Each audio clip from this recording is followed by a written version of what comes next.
ऐसे हमने पहला शब्द क्या बताया था? रोवर। रोवर क्या होता भाई? रोवर का मतलब होता है ना, हमारे पास अभी जो हमने एक वो प्रक्षेपण भेजा है, चंद्रयान भेजा ना हमने, चंद्रयान यस सर। भेजा है, चंद्रयान एक उसमें प्रज्ञान गया है और एक दूसरा भी है। रोवर। तो जो रोवर है, रोवर काम क्या करता है? वो देखिए एक पहिए वाला मशीन है, पहिए वाली मशीन है। इसका काम है घूम घूम कर उस चंद्रमा पर, उस जगह पर जो जो चीजें हैं उन सब के बारे में जानकारी भेजना। रोवर का काम क्या हुआ? रोवर मिशन की अगर बात कभी सुनोगे तो वो घूम घूम कर क्या करेगा? जानकारी इकट्ठा करेगा, जानकारी इकट्ठा करेगा और आपको क्या करेगा? इकट्ठा करके भेजेगा। ये आपका हो जाएगा रोवर मिशन। लैंडर मिशन क्या है? लैंडर मिशन क्या होता है फिर? तो उसको वहां पे जाकर लैंड करना होता है इसको। लैंड करने का मतलब है कि आप गए वहीं पे रुक गए, यस सर। ठीक है? आप वहां जाएंगे, रुकेंगे, रुक के क्या करेंगे? आप चारों तरफ अपनी निगाह खोल खाल के देखते ताकते रहेंगे क्या क्या है यहाँ पे, उन सबका चित्र ले लेंगे आप, ठीक है? एक जगह स्थिर होकर काम करेंगे आप, स्थिर होकर काम करेंगे, है ना? बात समझे? ये है लैंडर मिशन। जब कोई बात करे कि लैंडर मिशन भेजा गया, मतलब ये है कि कोई ऐसा गया है कि जो एक जगह पर खड़ा रहेगा, वहीं से अपना सारा कुछ ऑब्जर्व करता रहेगा। रोवर कोई बोलेगा कि रोवर मिशन भेजा गया, मतलब वो घूम घूम के वो अपना सारी जानकारी आपको बताता रहेगा। एक तीसरा जो है इम्पैक्ट मिशन, जो हम बता रहे थे, इम्पैक्ट मिशन। इम्पैक्ट मिशन क्या काम करता भाई? इम्पैक्ट मिशन का मतलब है कि आप एक कंकड़ कुछ ले लो, ऐसा इतने ऊपर से गिरा दो इस मेज पे या जमीन पे, तो क्या हो जाएगा? वो गिरेगा तो टूटेगा भी। बात समझ रहे हैं ना? अब अब कंकड़ नहीं टूटता, लेकिन कुछ ना कुछ ऐसा होगा ना जिसको गिराओगे तो पट्टा से टूट भी सकता है। अरे मोबाइल गिरा दो सर फर्स्ट, डेंट मीन्स बिखरना सर, हो गया बिखरना, टूटना। ठीक है? तो इम्पैक्ट मिशन अगर होगा तो ये मतलब होगा कि उसको जो जो कुछ भेजा गया है वो उस चीज पर जाके उसको सीधे सीधे गिरा देना है। गिराने से उसकी जानकारी जो मिलेगी वो इकट्ठी कर लेनी है। ये हो जाएगा इम्पैक्ट मिशन। इम्पैक्ट मिशन का एग्जैक्ट दूसरा नाम जो हमने दूसरा बोला था, ऑर्बिटर मिशन। ऑर्बिटर मिशन क्या होता है? ऑर्बिटर मिशन क्या होता है भाई? ऑर्बिटर मिशन है कि आसपास घूमना। मान लीजिए कि हमने चंद्रमा पर एक ऑर्बिटर मिशन भेजा है, तो जाहिर सी बात है वो चंद्रमा को ना तो छोड़ के भागेगा, ना तो चंद्रमा पर गिरने वाला है। वो सिर्फ और सिर्फ चंद्रमा के आसपास ऐसे मंडराता रहेगा और मंडरा मंडरा के क्या करेगा? आपको जानकारी देता रहेगा, ठीक है? ऑर्बिटर मिशन का मतलब है आसपास घूमना, ठीक है? जैसे हम सब क्या देखते हैं, किसी को बोल देते हैं काहे मंडरा रहे हो यहाँ पे फालतू, हैं? मंडराना बोलते हैं उसको। वो ऑर्बिट करता है आपको कि यहाँ पे कुछ है क्या, कुछ हो रहा है लगता है, ठीक है? बात समझे? ऑर्बिटर मिशन है। एक और क्या बताए थे लास्ट में? क्लोवर्स। Fly over mission. आपने सुना भी होगा। फ्लाईओवर के बगल में जो पेट्रोल पंप है, उसके बगल में पनवाड़ी की जो दुकान है, उसी के बगल में एक साइकिल खड़ी है, उसमें देखिए ताला लगा होगा, लाल उसकी सीट कवर है, वो हमारी साइकिल है। हम अभी आ रहे हैं वहीं पे। फ्लाईओवर से आप पार करके इस पार आ जाइए। यही सुना होगा आपने, फ्लाईओवर। फ्लाईओवर का मतलब है कि सड़क से आपको कोई लेना देना नहीं है, आप सड़क के ऊपर से पार करके निकल जाएंगे। बात समझे? फ्लाईओवर का यही काम है ना भाई। Yes sir. ऐसे ही अगर कोई मिशन भेजा जा रहा है और बोला गया कि ये वाला मिशन फ्लाईओवर मिशन के माध्यम से भेजा गया है, जो चंद्रमा के पास से होकर गुजरेगा, मंगल के पास से होकर गुजरेगा, सूर्य के पास से तो जा ही नहीं सकता गुजर के, क्योंकि वो तो जला ही देगा तुरंत, है ना? तो मतलब क्या हुआ? फ्लाईओवर मिशन का पास से गुजरना। बात क्लियर हुई? बात क्लियर हुई इतनी? जी सर। इतने के बारे में आप सबको पता होना चाहिए कि कहीं भी अगर इन शब्दों का प्रयोग हुआ हो तो आपको इनके बारे में जानकारी होनी चाहिए। आप अपने उत्तर को गलत नहीं करेंगे। मान लीजिए ऐसा कोई प्रश्न भी बन जाए कि मंगल पर भेजे गए फ्लाईओवर मिशन या इंपैक्ट मिशन, लैंडर, रोवर, कोई भी मिशन हो, मिशन के महत्व की चर्चा करें, तो पहले तो आपको पता होना चाहिए ना कि इंपैक्ट मिशन क्या है, फ्लाईओवर मिशन क्या है, रोवर मिशन क्या है, लैंडर मिशन क्या है, ऑर्बिटर मिशन क्या है। ये आपको पहले पता होना चाहिए, क्योंकि आप परिभाषा तो पहले देनी पड़ेगी ना, परिचय तो आपको देना पड़ेगा। तो परिचय बिना किसी की परिभाषा के बेकार है। एनसीईआरटी हम पढ़ते हैं तो हमको एक बात बताया जाता है, परिभाषा क्यों पढ़ना जरूरी है? किसी चीज की परिभाषा जानने का मतलब है हम उसके महत्व को जानते हैं, हम उसके उद्देश्य को भी समझ जाते हैं, हम उसके कारण को भी समझ जाते हैं, उसके प्रभाव को भी समझ जाते हैं, उसके परिणाम को भी समझ जाते हैं, हम उससे लाभ हानि भी समझ जाते हैं। बात समझे? परिभाषा का मतलब, परिभाषा याद करने का मतलब सिर्फ इतना नहीं है कि हमको मीनू की परिभाषा पता है, सनी की परिभाषा पता है, अनन्या, वंदना, अन्नू, सपना, अंशु, जितने भी लोग हैं, इन सब की परिभाषा पता है। परिभाषा का मतलब यह है कि हमें इनके रहने का मतलब भी पता होना चाहिए। परिभाषा से पता होगा उनके रहने का मतलब, उनके काम करने का तरीका का भी मतलब, उनका जो प्रभाव होगा उसका मतलब, उनके द्वारा होने वाली लाभ, उनके द्वारा होने वाली हानि, सब कुछ पता हो जाता है। यहां तक कि उसकी उत्पत्ति के बारे में भी हमको पता हो जाएगा। बात समझे? एनसीईआरटी में यह चैप्टर है कि परिभाषा क्यों जरूरी है किसी चीज के लिए। बात समझे आप लोग? तो थोड़ा सा परिभाषा में हमको ये बात ध्यान रखनी है। आज का जो पहला टॉपिक है वो है समुद्री एम्फीपोड की एक नई प्रजाति क्रस्टेशिया की खोज हुई है। समुद्री एम्फीपोड नई प्रजाति की इसकी खोज हुई, इसलिए यह चर्चा में रहा है। किसने किया है? मुद्दा तो यह है, तो मुद्दा जब यही है तो यह पता होना चाहिए, बेरहामपुर विश्वविद्यालय के शोधकर्ताओं द्वारा। बेरहामपुर विश्वविद्यालय के शोधकर्ताओं द्वारा खोजा गया है। शोधकर्ताओं द्वारा खोजा गया। कहां पर खोजा गया यह भी चर्चा होनी चाहिए। तो यह खोजा गया भैया कहां पे? अपने चिल्का झील में। चिल्का झील में खोजा गया। अब जाहिर सी बात है, चिल्का झील में अगर खोजा गया है तो वो भैया कहां पे है? उड़ीसा में। उड़ीसा में अगर चिल्का झील है तो बेरहामपुर विश्वविद्यालय भी कहां होगा? उड़ीसा में ही होगा। बात क्लियर हो गई यहां तक? ठीक है। यहां पे जो एम्फीपोड की प्रजाति की, नई प्रजाति की खोज हुई है, उसका नाम क्या है? उसका नाम है, नाम उसका लिख लेना, इसका नाम है परहयाले ओडियन। परहयाले ओडियन। और ये ना ओडिया भाषा में इसका नाम है, याद रखना। ठीक है। ये कैसा दिखता है?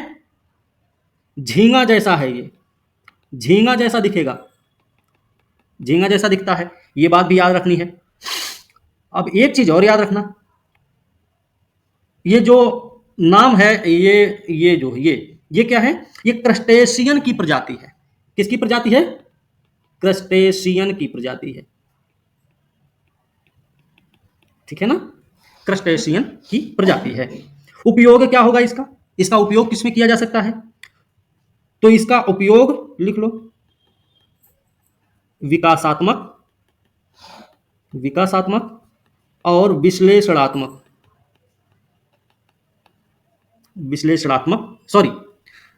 विकासात्मक और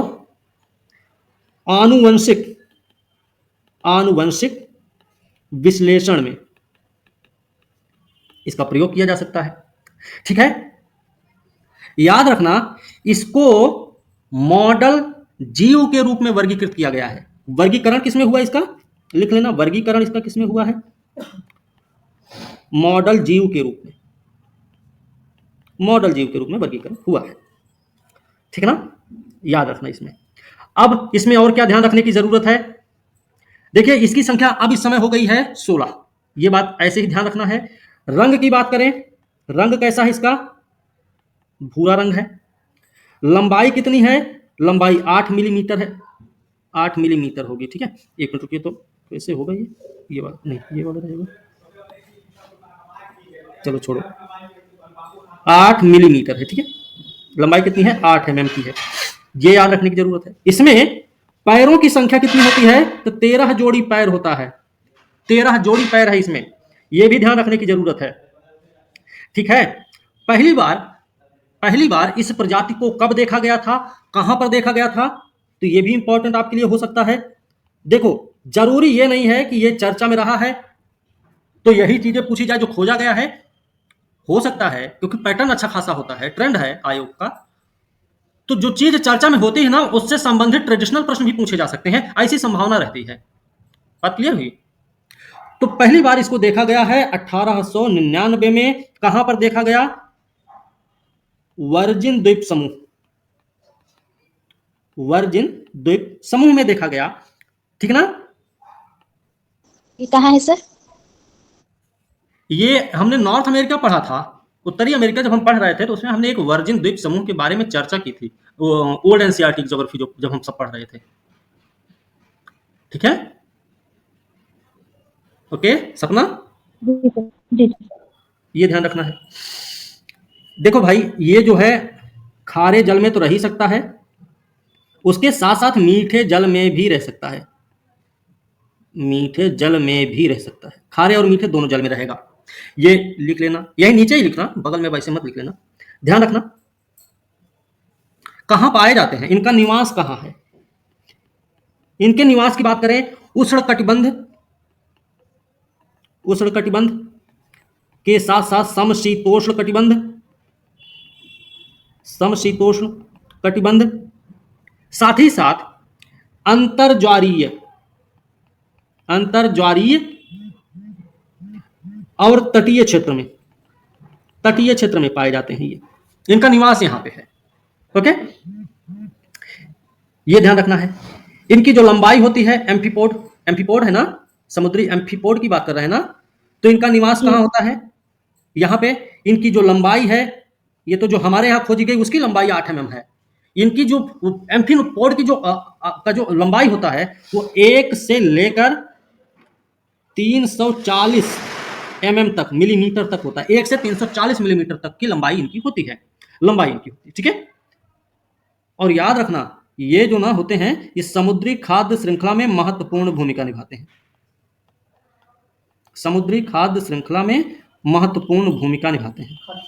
ठीक है, महत्वपूर्ण भूमिका निभाते हैं। अब सवाल यह है कि बुक में भी काम करते हैं। ये क्या करते हैं, किसी के संकेतक के रूप में। तो किसके संकेतक के रूप में काम करते हैं? ये जलवायु परिवर्तन के प्रभाव, लिख लो तो, जलवायु परिवर्तन के प्रभाव और तटीय पारिस्थितिक तंत्र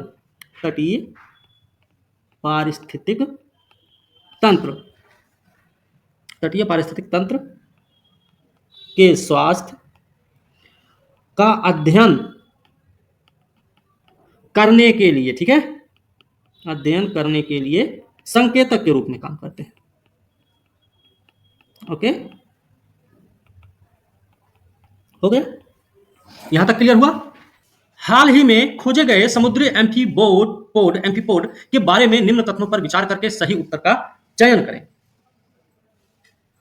तो पहला स्टेटमेंट दिया जाए, इसकी खोज बेरहामपुर विश्वविद्यालय के शोधकर्ताओं के द्वारा चिल्का झील में की गई है, पहला स्टेटमेंट। दूसरा स्टेटमेंट हो जाए, झींगा जैसी आकृति वाले परहियाले ओडियन की उत्पत्ति झींगा जैसी आकृति वाला यह जीव क्रस्टेशियन प्रजाति का है, दूसरा स्टेटमेंट। तीसरा स्टेटमेंट, इसका उपयोग विकासात्मक और आनुवंशिक विश्लेषण में किया जाता है, तो तीसरा स्टेटमेंट। चौथा भी हो सकता है, इसका वर्गीकरण मॉडल जीव के रूप में किया गया है, ऐसा स्टेटमेंट। 4 के 4 स्टेटमेंट बोले गए, चारों के चारों स्टेटमेंट सही हो गए। मान लीजिए समुद्री एम्फीपोड जो हाल में खोजा गया उसके बारे में ना पूछकर सिर्फ सिंपल सा पूछा जाए, समुद्री एम्फीपोड के बारे में निम्न कथनों पर विचार करके सही उत्तर का चयन करें। हाल ही में बेरहामपुर विश्वविद्यालय के शोधकर्ताओं द्वारा इसकी खोज की गई है, पहला स्टेटमेंट जो सही हो गया। दूसरा स्टेटमेंट, इनका निवास स्थान उष्णकटिबंधीय समशीतोष्ण कटिबंधीय क्षेत्रों के साथ साथ अंतर्ज्वारीय और तटीय क्षेत्रों में देखा जाता है, दूसरा स्टेटमेंट। तीसरा स्टेटमेंट, इनकी जो लंबाई है 1 से 340 मिलीमीटर तक होती है, तीसरा स्टेटमेंट। चौथा स्टेटमेंट, यह जलवायु परिवर्तन के प्रभाव और तटीय पारिस्थितिक तंत्र के स्वास्थ्य का अध्ययन करने के लिए एक संकेतक के रूप में काम करते हैं। तो ये सभी के सभी स्टेटमेंट क्या हो जाएंगे भाई? सही हो जाएंगे। सही हो जाएंगे। सही है। हाल में खोजे गए समुद्री एम्फीपोड और दूसरा समुद्री एम्फीपोड, दोनों में थोड़ा सा अंतर है। जो समुद्री एम्फीपोड की नई जो प्रजाति खोजी गई वो तो क्रस्टेशियन की प्रजाति है ना भाई, तो उसमें थोड़ा सा अंतर है, वो खारे और मीठे जल दोनों में देखने को मिल सकता है आपको। लेकिन जो समुद्री एम्फीपोड है, इसके बारे में जब बात होगी तो उसका थोड़ा सा अलग यूज है। हालांकि है वही चीज जो चिल्का में देखा गया है, वही काम ये भी करेगा, लेकिन हाल में खोजा गया और सिंपल सा पूछा गया। दोनों के स्टेटमेंट्स आप मिला के रखना। बात क्लियर है यहां तक? समुद्री एम्फीपोड है, ठीक है, समुद्र में पाया जाता है, उष्णकटिबंधीय से लेकर समशीतोष्ण क्षेत्र तक, कटिबंध तक, अंतर्ज्वारीय क्षेत्रों से लेकर तटीय क्षेत्रों तक। ओके, मतलब सब मछली की प्रजाति है। हाँ, झींगा मछली की तरह होता है, झींगा मछली की तरह होता है। लंबाई इनकी 1 मिलीमीटर से 340 मिलीमीटर होती है। ये सामुद्रिक पारिस्थितिकी तंत्र में महत्वपूर्ण समूह होते हैं, साथ ही साथ वहां की खाद्य श्रृंखला में महत्वपूर्ण भूमिका निभाते हुए जलवायु परिवर्तन के प्रभाव और तटीय पारिस्थितिक तंत्र के स्वास्थ्य का अध्ययन करने के लिए एक संकेतक के रूप में काम करते हैं।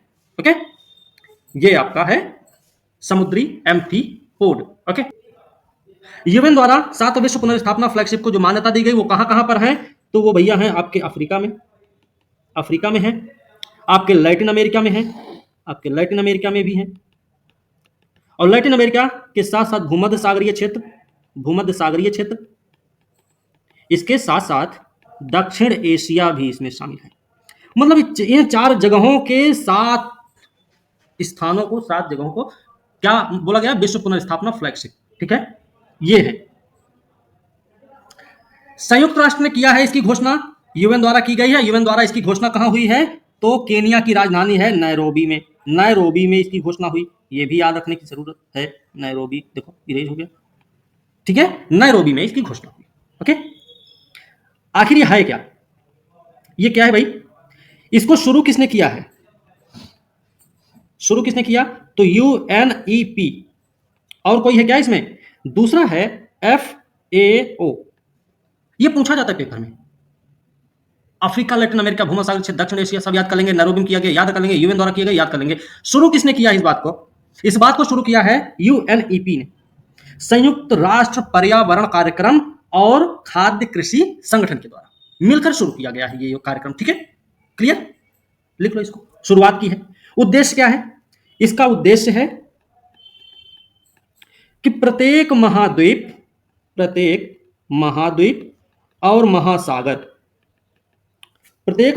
और महासागर में पारिस्थितिकी तंत्र के क्षरण को रोकना। ठीक है, पारिस्थितिक तंत्र के क्षरण को रोकना इसका उद्देश्य है।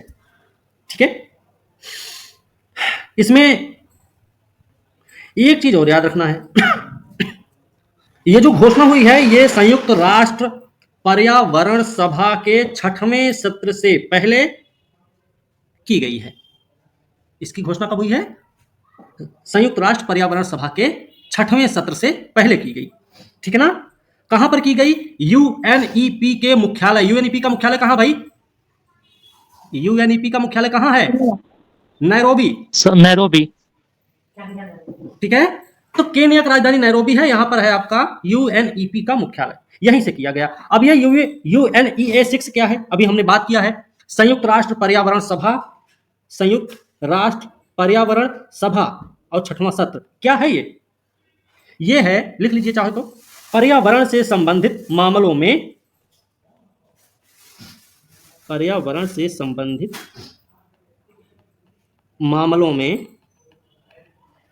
निर्णय लेने वाली सर्वोच्च संस्था है ना भाई, सर्वोच्च संस्था है। ओके, इसमें क्या क्या है, क्या क्या चीजों पे ध्यान रखा जा रहा है, तो इसमें इस पहल के तहत जंगल की आग, सूखा, वनों की कटाई और प्रदूषण को कम करने का प्रयास किया जा रहा है। ओके, ये ध्यान रखना।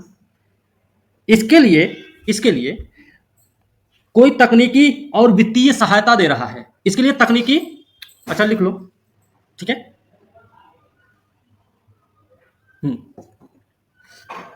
चलिए सर इसके आगे बोल रहे थे पैसा कौन दे रहा है इसको, हाँ क्या, हाँ, वित्तीय और तकनीकी सहायता कौन प्रदान करेगा, वित्तीय और तकनीकी सहायता कौन देगा, तकनीकी सहायता कौन दे रहा है, तो अपना यूएन देगा भाई, और कौन देगा, है ना, संयुक्त राष्ट्र इसको वित्तीय और तकनीकी सहायता प्रदान कर रहा है।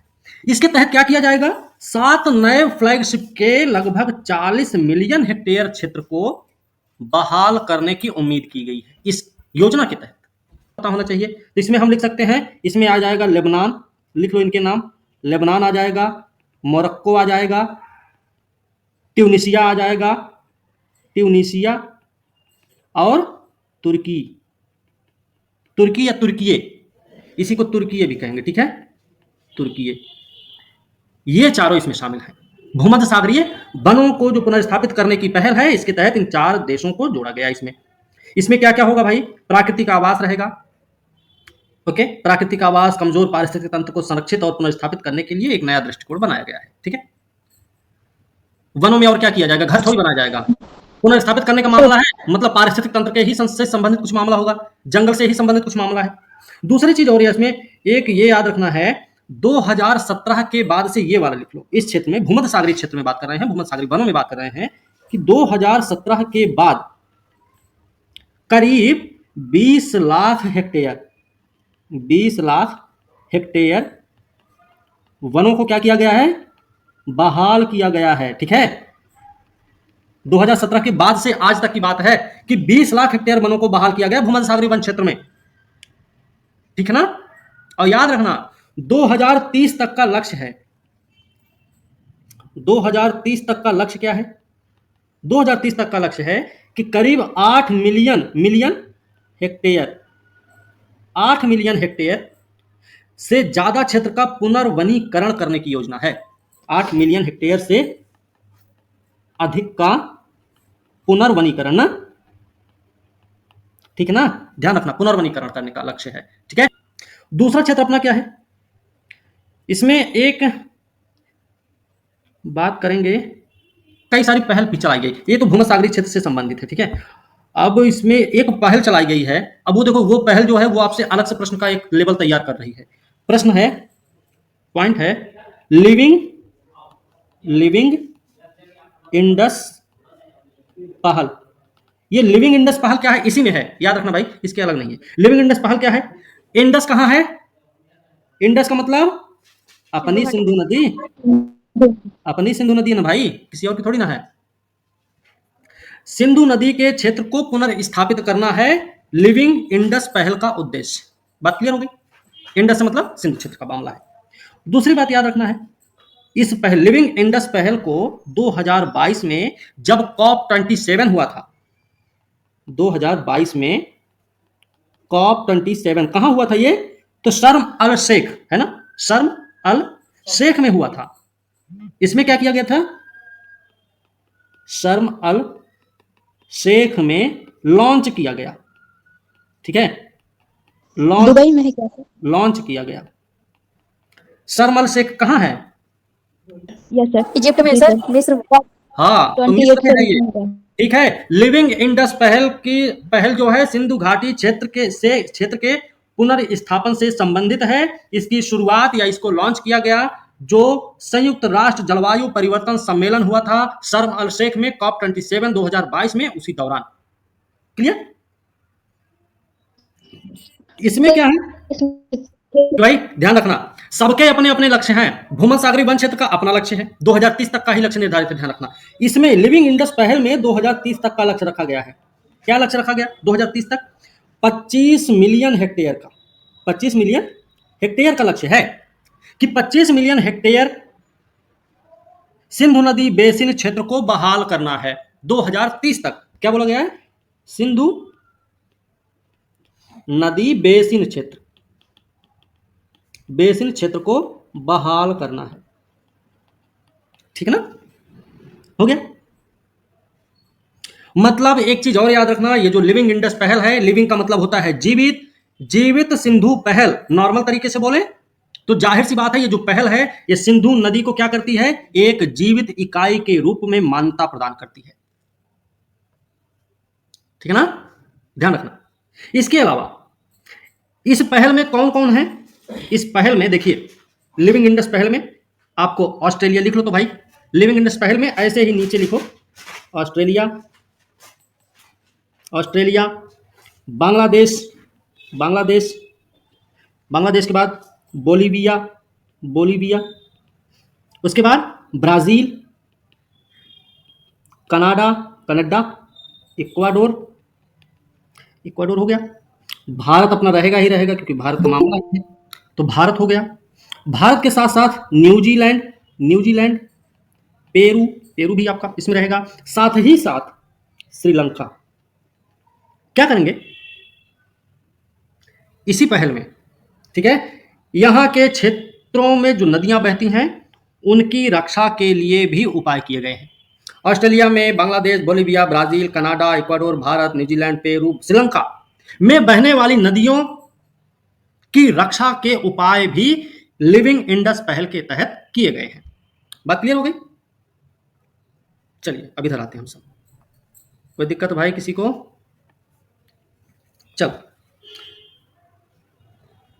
इसमें भागीदार कौन कौन से हैं? भागीदार भी लिख लो। तो इसमें भागीदार हैं पाकिस्तान सरकार इस पहल में, ऐसे ही अंडरलाइन, वो क्या बोलते हैं, ऐसे कर लेना, ऐसे ही कर लेना, ठीक है, ऐसे कर लेना। पाकिस्तान सरकार, FAO मतलब खाद्य कृषि संगठन, और अन्य संयुक्त राष्ट्र एजेंसियां शामिल हैं, ठीक है, हो गया, अन्य संयुक्त राष्ट्र एजेंसियां शामिल हैं। क्लियर? और पहल है इसमें, इसका नाम है एक्सियोन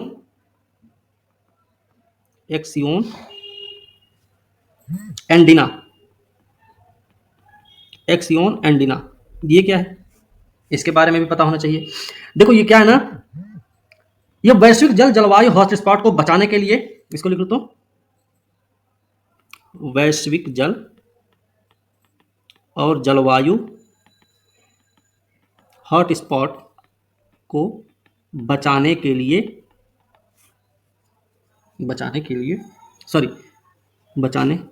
भी लिख सकते हैं, बचाने वाले सामाजिक आंदोलन नाम है पेरुवियन संरक्षण, ठीक है। गैर लाभकारी संगठन नाम है उसका ECOAN। गैर लाभकारी संगठन ये है ECOAN। इसका पूरा नाम है एसोसिएशन इकोसिस्टमस एंडिनोस, ठीक है, एसोसिएशन इकोसिस्टमस एंडिनोस, ठीक है, इसका पूरा नाम है, गैर लाभकारी संगठन है, और इससे प्रेरित है ये, ठीक है, ये इसका उद्देश्य है। एक दूसरी पहल है, उस पहल का नाम है श्रीलंका मैंग्रोव पुनर्जनन पहल। श्रीलंका मैंग्रोव पुनर्जनन पहल, ये क्या है? ये जो है ना, ये जो पहल है, इसके बारे में लिख लो, स्थानीय समुदायों द्वारा चलाया गया है, स्थानीय समुदायों के सह नेतृत्व में, ठीक है, सह नेतृत्व में चलाया गया है। एक तो ये लिख लो। ये क्या करेगा? पारिस्थितिक तंत्र में प्राकृतिक संतुलन की पुनर्स्थापना पर केंद्रित है, ठीक है, लिख सकते हैं हम। इसकी जो शुरुआत हुई है, शुरुआत लिख लीजिए, कब हुई है? 2015 में इसकी शुरुआत हुई थी, ओके। अभी तक का इसका आंकड़ा है 500 हेक्टेयर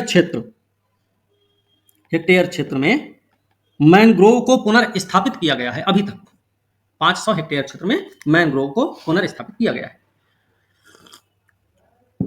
ओके, हो गया है। इसका भी उद्देश्य लिख लो, वही 2030 तक का लक्ष्य इसका भी है। 2030 तक क्या करना है इसको?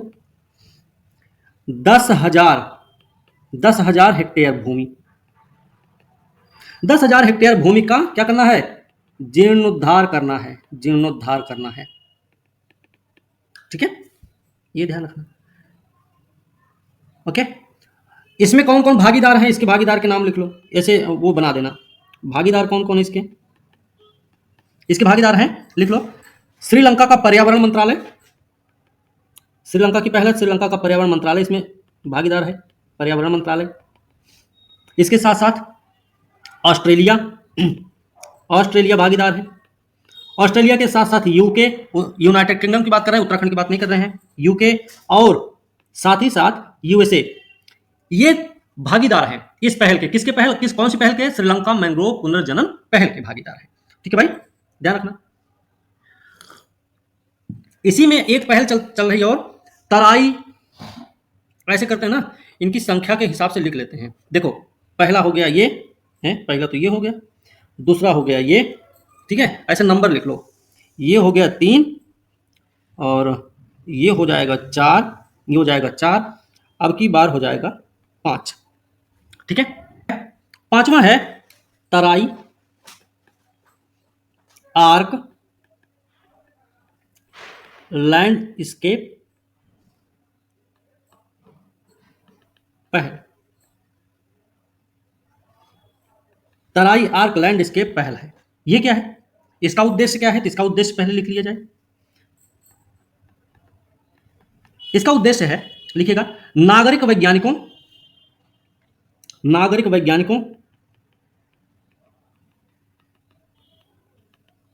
समुदाय आधारित अवैध शिकार विरोधी, समुदाय आधारित अवैध शिकार विरोधी इकाई, जैसे आप लोग एक लिखिए, विरोधी इकाई, वन रक्षक और अन्य के रूप में काम करने वाले, ठीक है। इन सबके सहयोग से क्या किया जाएगा, 2030 तक की बात है।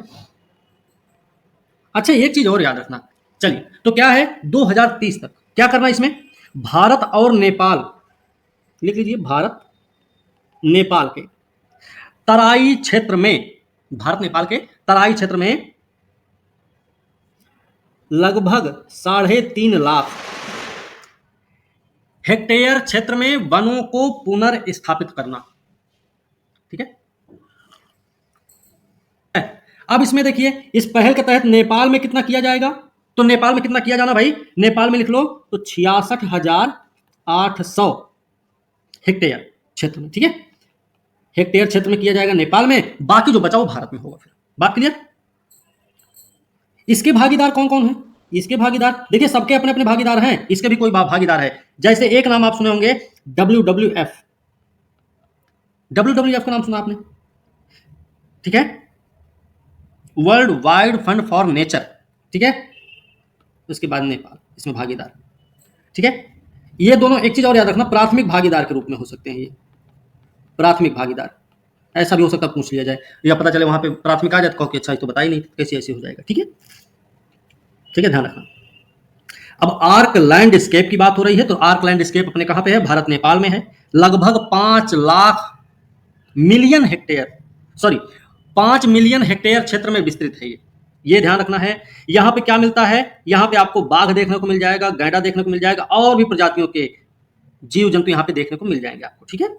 इनके क्या किए जाते हैं, अवैध शिकार किए जाते हैं, आवास की इनकी हानि हो रही है, मानव वन्यजीव संघर्ष की स्थिति भी देखने को मिलती है, जिसके कारण इनका मतलब क्या बोल रहे हैं, विलुप्त होने, इनकी संख्या में गिरावट आ रही है। उसी बात को ध्यान में रख के ये तराई आर्क लैंडस्केप पहल की शुरुआत हुई है, ठीक है। एक छठवां है, लगता समय ज्यादा हो रहा है, छठवां क्या है, रीग्रीनिंग अफ्रीका पहल, रीग्रीनिंग अफ्रीका पहल। ये क्या है भाई, रीग्रीनिंग अफ्रीका पहल क्या है, इसमें क्या किया जाएगा ना, अफ्रीका की कृषि को, लिख लो तो, अफ्रीका की कृषि को क्या किया जाएगा भाई, फिर से हरा भरा बनाया जाएगा, हरा भरा बनाना है, ठीक ना। ये जो पहल शुरू हुई है 6 नंबर की, इसमें कौन कौन से देश शामिल हो रहे हैं, तो आपको इथियोपिया देखने को मिलेगा, इथियोपिया लिख लो, घाना देखने को मिल जाएगा, कीनिया देखने को मिलेगा, माली देखने को मिल जाएगा, नाइजर, रवांडा भी है, सेनेगल भी है, इसी में सेनेगल भी है, सोमालिया भी शामिल है, सोमालिया भी इसमें शामिल है। और क्षेत्रफल की अगर हम बात करेंगे तो क्षेत्र कितना है इसमें, लगभग क्या 3.5 लाख हेक्टेयर से अधिक। क्या करना है, पुनर्वनीकरण करना है। अब इसमें एक प्रश्न ये भी पूछा जा सकता है, रीग्रीनिंग अफ्रीका पहल हॉर्न ऑफ अफ्रीका के किन 2 देशों में शुरू की गई है, तो एक तो इथियोपिया है, दूसरा सोमालिया है, ठीक है। इरिट्रिया और जिबूती में नहीं है, आपको ध्यान रखना है ये बात भी। इसके अलावा इसमें क्या किया जाएगा, 2030 तक का लक्ष्य इसका भी है, 2030 तक क्या करना भाई, 5 मिलियन हेक्टेयर, 5 मिलियन हेक्टेयर भूमि पर पुनर्वनीकरण करना है, पुनर्वनीकरण करना है। ठीक है, इसमें साझीदार कौन कौन, भागीदार कौन कौन है? भागीदार ये भी लिख लो इसमें है केयर, केयर केयर है, इसमें नीदरलैंड भी शामिल है भागीदार के रूप में, नीदरलैंड भी शामिल है। कैथोलिक रिलीफ रिलीफ सर्विसेज भी शामिल है भागीदार के रूप में। इसके साथ साथ सिफोर, CIFOR, सिफोर, ICRAF, ऑक्सफैम, फिर रीग्रीनिंग अफ्रीका तो रहेगा ही, पहल है उसकी। फिर साहेल के बारे में बता रहा था, इसके बारे में अब नहीं बताना होगा कि भाई साहेल में क्या क्या आता है। साहेल इको, और साहेल इको के साथ साथ शामिल है वर्ल्ड विजन ऑस्ट्रेलिया। इसके इतने सारे भागीदार हैं। ठीक है, ये हो गया। ठीक है, इसको भी लिख लो भाई। 7वां नंबर है अफ्रीका की शुष्क भूमि में वनों को बढ़ाने की पहल। वन है, बा हम लिख दिए, वनों को बढ़ाने की पहल। ये क्या है, इसके बारे में लिखें तो ये भैया 2015 में लॉन्च हुआ था, 2015 में लॉन्च हुआ है, ये लिख लो ना। और किसके द्वारा?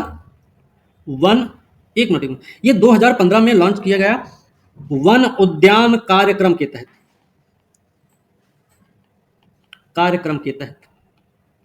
ठीक है, कार्यक्रम के कार्यान्वित किया जा रहा है,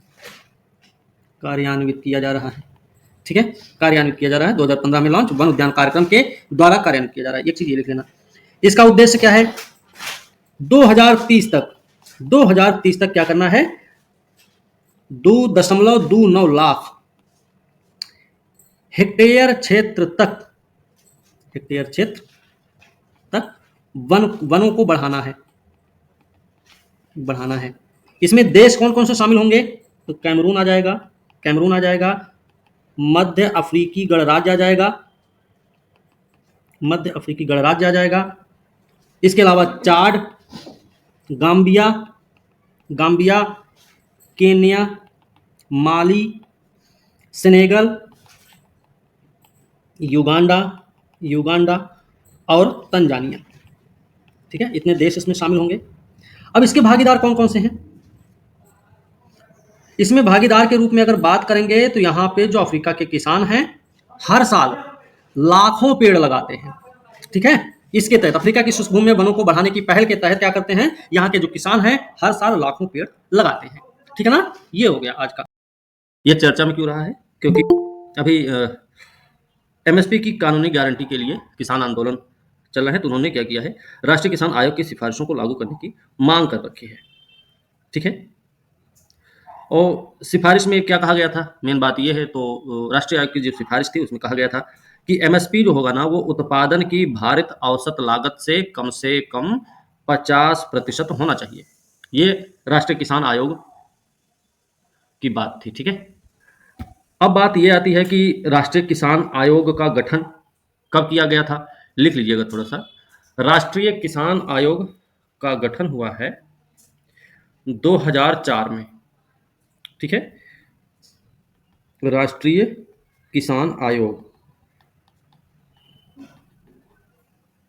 गठन कब हुआ है? तो 2004 में गठन हुआ है। अध्यक्ष थे MS स्वामीनाथन। ठीक है, MS स्वामीनाथन अध्यक्ष थे। इसमें और सदस्य भी थे, उनके नाम अगर लिखें तो इसमें सदस्यों की अगर बात करेंगे, ये तो हो गए अध्यक्ष। पूर्णकालिक सदस्य थे, लिख लीजिए, डॉक्टर राम बदन सिंह, और दूसरे हैं YC नंदा, ये पूर्णकालिक सदस्य थे। फिर अंशकालिक सदस्य कौन कौन थे, ये भी सवाल है। तो अंशकालिक में डॉक्टर RL पितले, RL पीतले, ये थे। जगदीश प्रधान,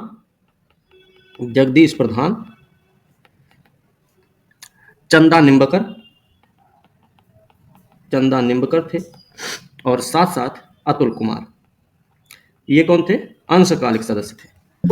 ना तो पता हो गया अंशकालिक और पूर्णकालिक सदस्य, साथ में अध्यक्ष पता हो गए। और इसमें अतुल कुमार अंजन इनका पूरा नाम है, और एक थे सदस्य सचिव। सदस्य सचिव कौन थे? तो सदस्य सचिव का भी नाम लिख लीजिए, अतुल सिन्हा थे। ये इतने इंपॉर्टेंट है। हुआ क्या कि 2004 और 2006, मतलब दिसंबर 2004 से लेकर दिसंबर 2006 में इन्होंने अपनी 5 रिपोर्ट प्रस्तुत की थी। ठीक है, इसमें इन्होंने सिफारिश भी की थी कानूनी गारंटी की एमएसपी के लिए, और याद रखना है।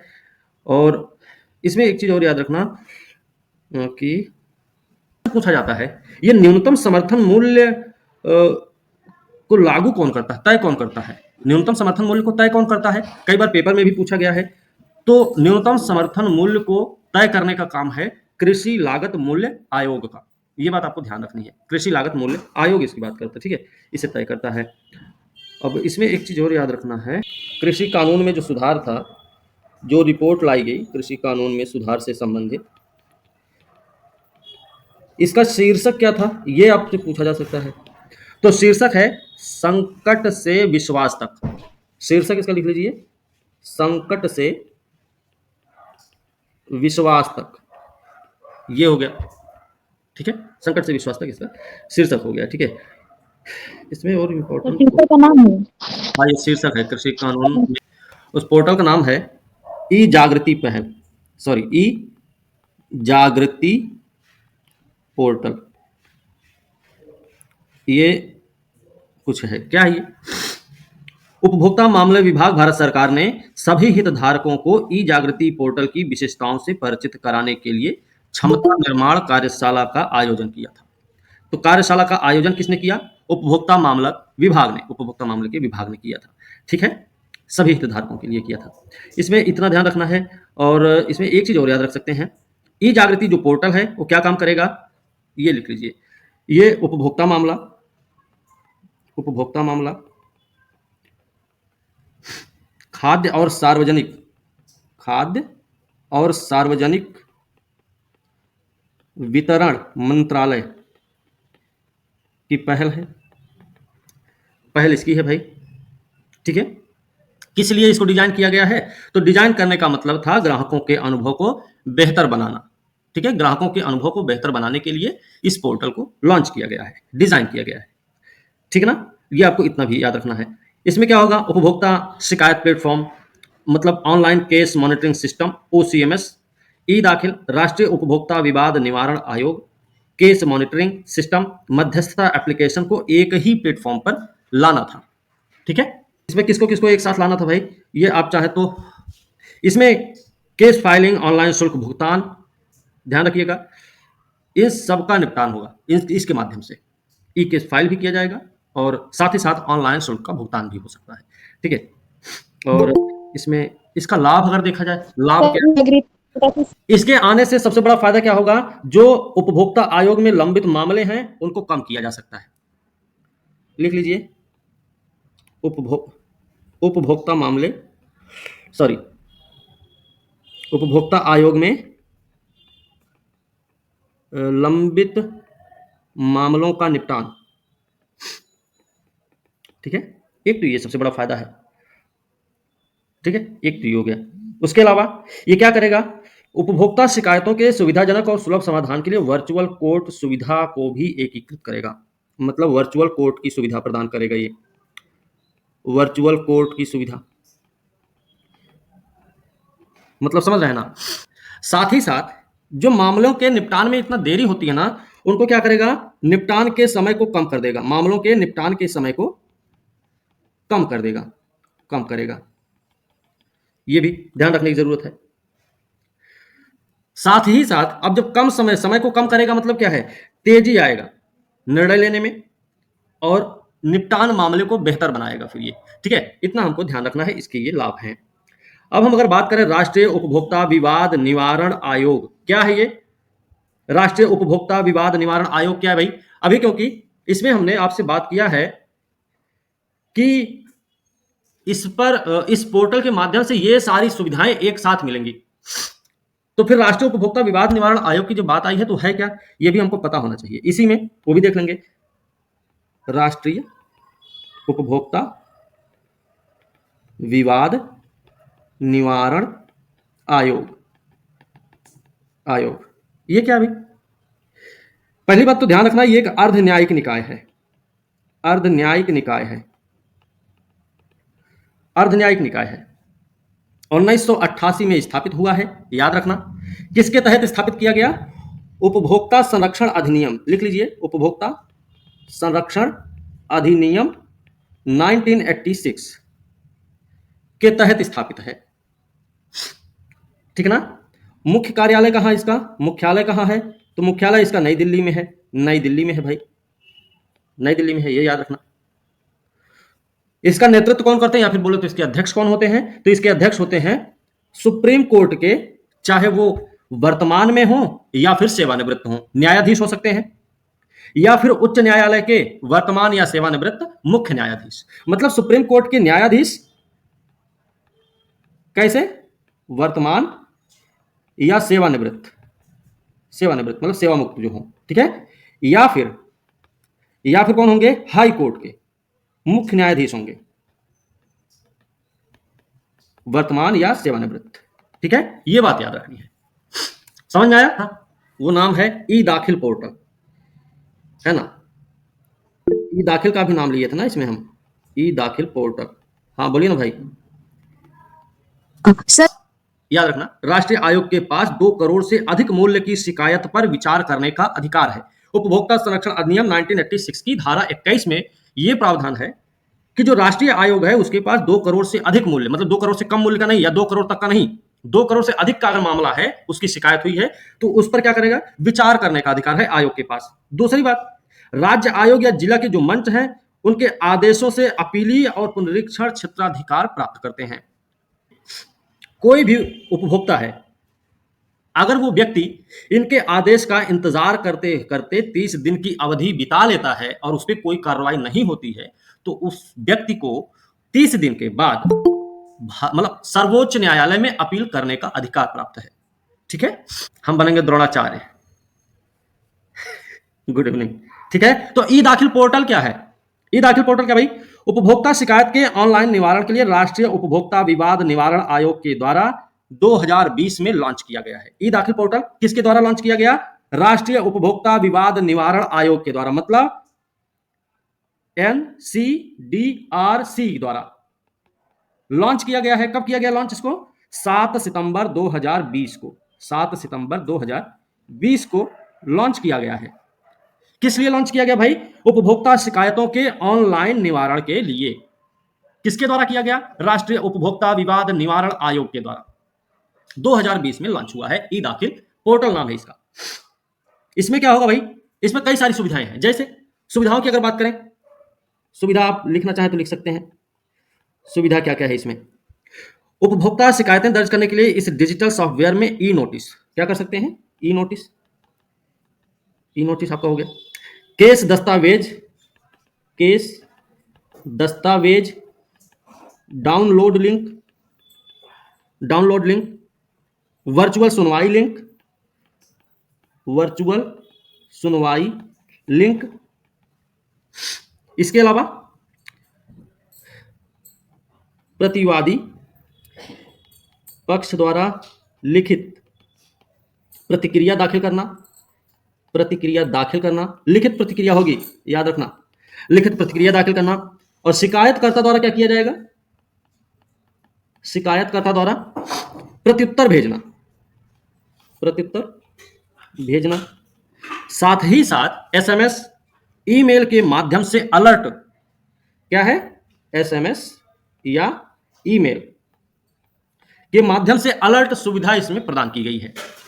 कितनी सारी सुविधाएं इसमें है ई दाखिल पोर्टल में, ये आपको पता होनी चाहिए, ठीक है ना। स्टेटमेंट के रूप में आपसे पूछा जा सकता है ई दाखिल पोर्टल के बारे में निम्न कथनों पर विचार करके सही उत्तर का चयन करें, या सीधे पूछा जा सकता है भैया ई दाखिल पोर्टल के बारे में निम्न में से कौन सा कथन सही है, यह कौन सा सही है, क्या सही है, तो दे दिया जाएगा इसको 7 सितंबर 2020 को लॉन्च किया गया, या फिर एनसीडीआरसी का नाम दे दिया जाएगा, इसके द्वारा लॉन्च किया गया। उसी में किसी मंत्रालय का नाम दे दिया जाएगा, उसी में किसी और विभाग का नाम दीजिए, कृषि लागत मूल्य आयोग का नाम दे दिया जा सकता है, या किसी और का नाम दिया जा सकता है, डीआरडीओ का नाम दिया जा सकता है, यूजीसी का नाम दिया जा सकता है, सीएसआईआर का नाम दिया जा सकता है।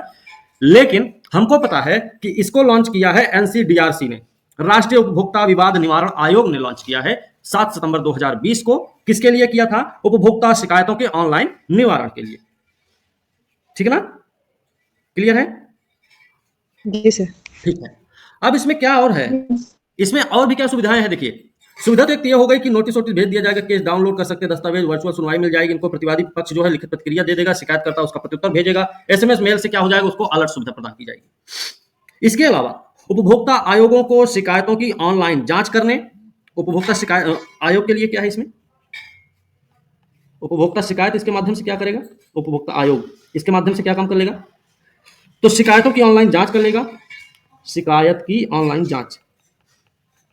ऑनलाइन जांच करेगा। ठीक है, उसको स्वीकार कर लेगा, स्वीकार करने, या फिर स्वीकार ही नहीं करना, अस्वीकार भी करने की। ठीक है, अस्वीकार करने, स्वीकार करने, अस्वीकार करने, या फिर बोले आगे की प्रक्रिया को अपनाने के लिए सारी सुविधाएं प्रदान की गई हैं इस पोर्टल के माध्यम से। ये जो सुविधा है, ये सारी सुविधाएं जो हैं, ये तो मिली है उपभोक्ताओं को। ये सुविधा जो मिली है वो उपभोक्ता आयोग को दी गई है, उपभोक्ता आयोगों को ये सुविधा दी गई है ई दाखिल पोर्टल के माध्यम से। ठीक है ना? चलिए, एक दूसरा पोर्टल है, उसका नाम है, लिख लीजिएगा, स्वाति पोर्टल। स्वाति पोर्टल, या फिर बोलेंगे SWATI, स्वाति पोर्टल। ये क्या भाई, कब लॉन्च हुआ? 11 फरवरी को। 11 फरवरी को क्या होता है? 11 फरवरी को विज्ञान में महिलाओं और लड़कियों का अंतरराष्ट्रीय दिवस मनाया जाता है 11 फरवरी को। ठीक है, इसी दिन लॉन्च किया है किसने? लॉन्च हुआ है ये भारतीय राष्ट्रीय विज्ञान अकादमी में। ठीक है, 11 फरवरी क्या मनाया जाता है? लिख लीजिए, विज्ञान में महिलाओं और लड़कियों के अंतरराष्ट्रीय दिवस के अवसर पर। ठीक है, हो गया है, तो लिख लीजिएगा, महिलाओं के लिए विज्ञान एक प्रौद्योगिकी और नवाचार। ठीक है, ये इसका पूरा नाम है, आप लिख सकते हैं, पूरा नाम है इसका। ठीक है, एक दिन हमने पढ़ा था STEM पढ़ा था ना हमने, भारतीय महिलाओं का प्रतिनिधित्व करने वाला पोर्टल बनाना। इसको विकसित किसने किया है? तो ये भी लिख लो आप लोग, national institute of plant genome research, इसके द्वारा इसको विकसित किया गया है। ठीक है, सर एक बार फिर से रिपीट। अभी जो बताएंगे वो इससे संबंधित तो नहीं है, लेकिन फिर भी हमको पता होना चाहिए। एक शब्द है, उसका नाम लिख लीजिएगा, इवेंट होराइजन टेलीस्कोप। इसके बारे में एक चीज ध्यान रखना, ये क्या है भाई? परियोजना है। पहली बात तो ये क्या है? परियोजना है। 11 फरवरी को क्या होता है? विज्ञान में महिलाओं और लड़कियों के अंतरराष्ट्रीय दिवस मनाया जाता है। ठीक है, चलो, इवेंट होराइजन टेलीस्कोप परियोजना है, ये क्या है? एक अंतरराष्ट्रीय सहयोग है, आपको ये पता होना चाहिए, अंतरराष्ट्रीय सहयोग है, ये चीज याद रखना है। कब शुरू हुआ? 2012 में शुरू हुआ। इसमें क्या किया जाएगा? लिख लीजिए, तो पृथ्वी आधारित रेडियो दूरबीन का एक विश्वव्यापी नेटवर्क,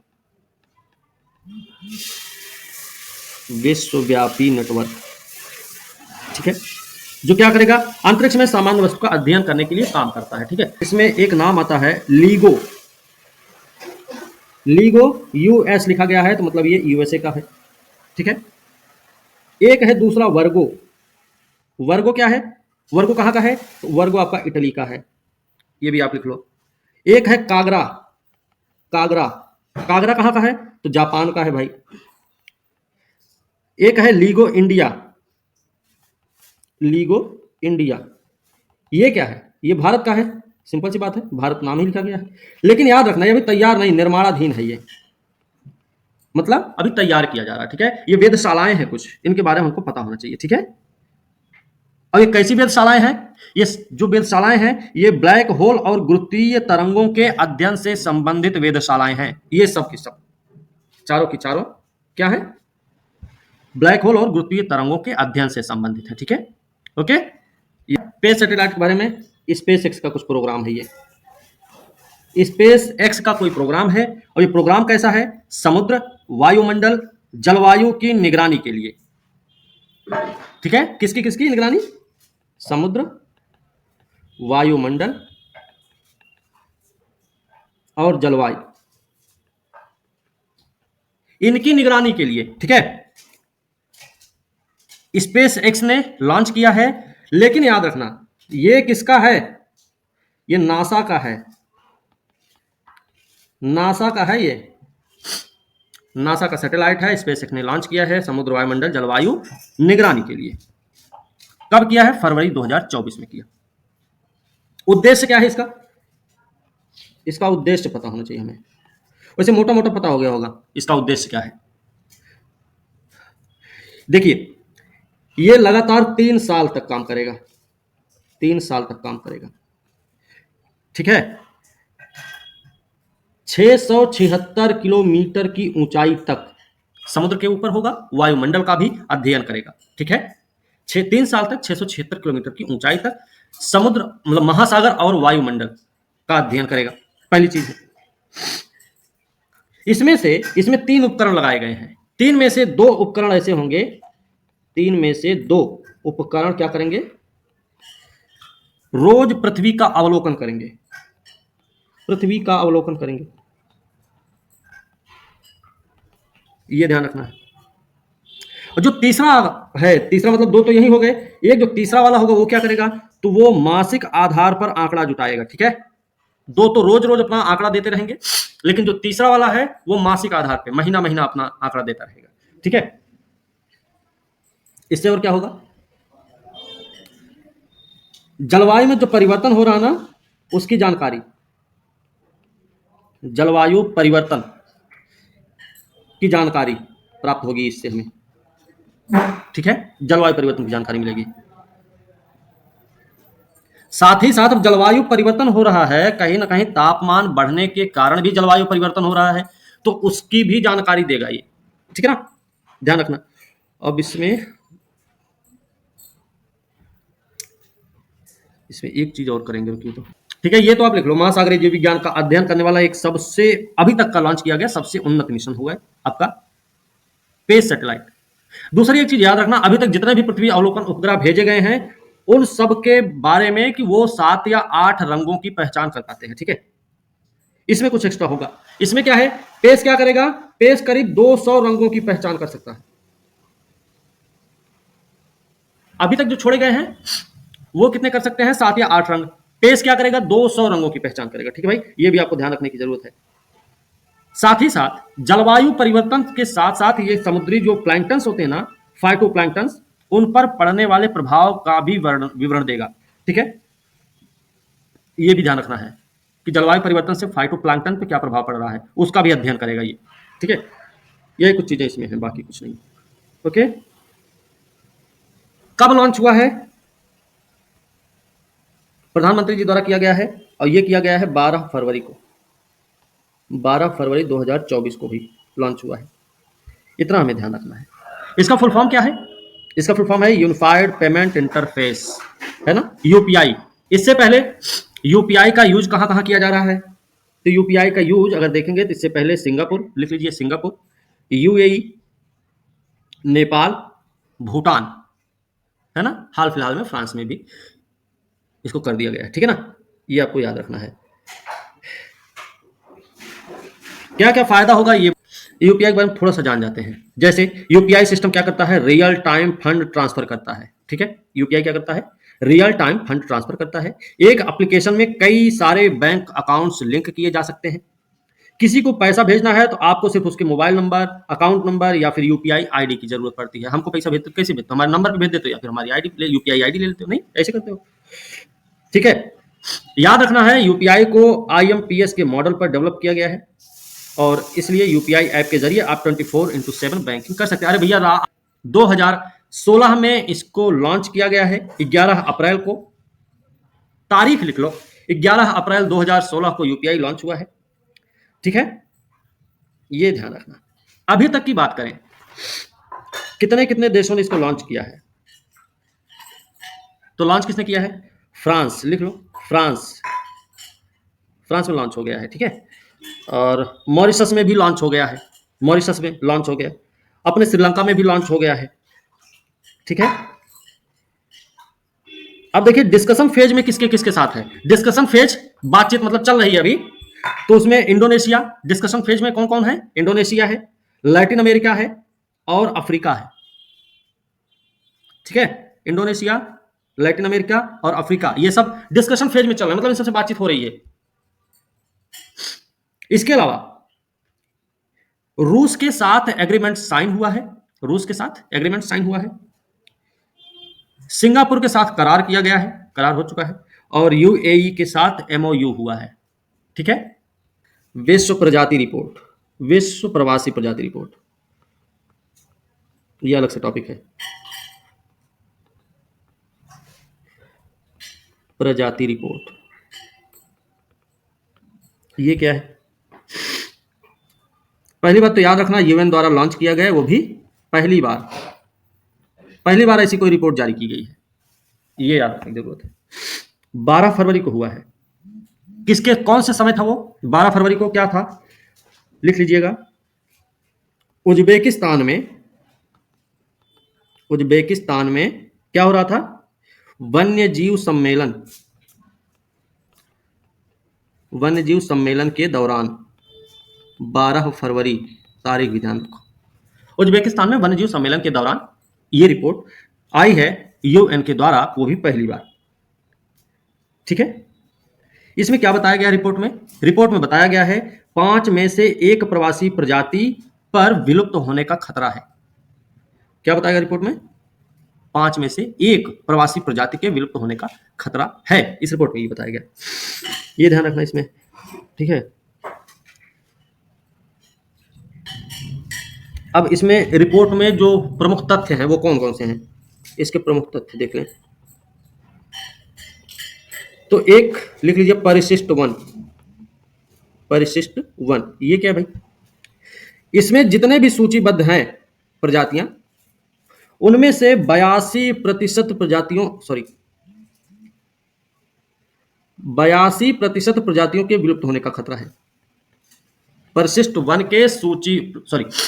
वन में सूचीबद्ध प्रजातियों में से 82% प्रजातियों के ऊपर विलुप्त होने का खतरा मंडरा रहा है। ठीक है ना, होने का खतरा मंडरा रहा है, ये बात याद रखना है।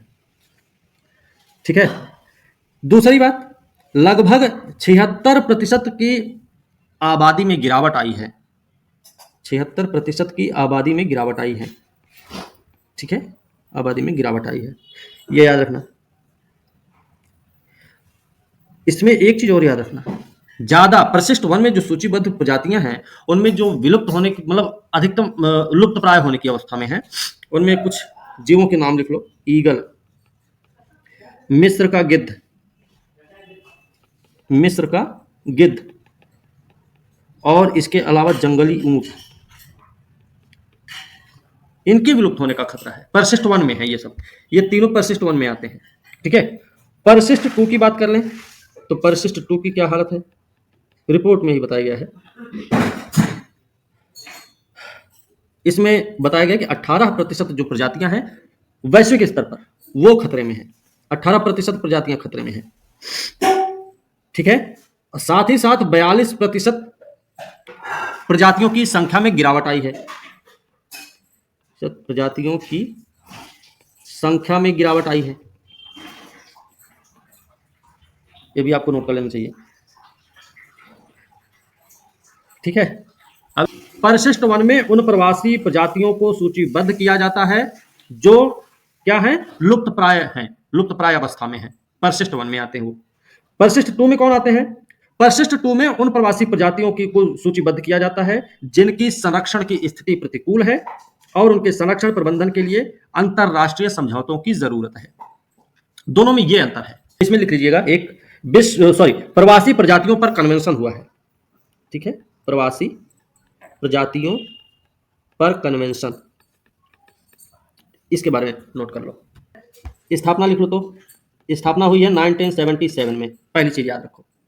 दूसरी चीज क्या ध्यान रखना है, यह प्रवासी प्रजातियों के संरक्षण के लिए आवश्यक कार्यों पर विश्व के देशों को एक साथ लाने पर केंद्रित है, ठीक है। मतलब पूरे विश्व को ये बताना चाहता है भैया जो प्रवासी प्रजातियां हैं वो खतरे में चल रही हैं, उनको हमें बचाना है, सब लोग इकट्ठा हो जाओ, ठीक है, ऐसे ही समझ रखो, ठीक है। इसके अलावा एक चीज और याद रखना,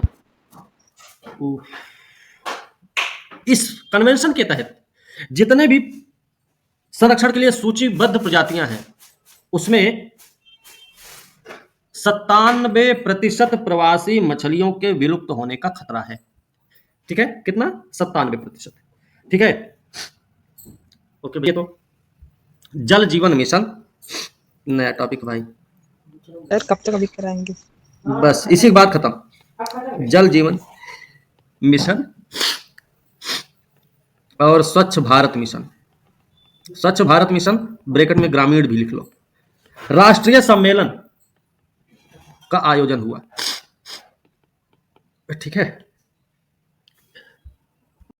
सबसे पहले जल जीवन मिशन और स्वच्छ भारत मिशन ग्रामीण राष्ट्रीय सम्मेलन का आयोजन कहाँ किया गया, इंपॉर्टेंट ये है, और याद रखना कब हुआ है, ठीक है। इसमें 2 डेट निर्धारित है, एक तो है 16 और दूसरी है 17 फरवरी।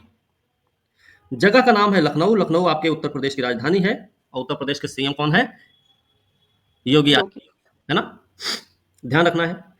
इसमें क्या क्या चीजें शामिल हैं भाई?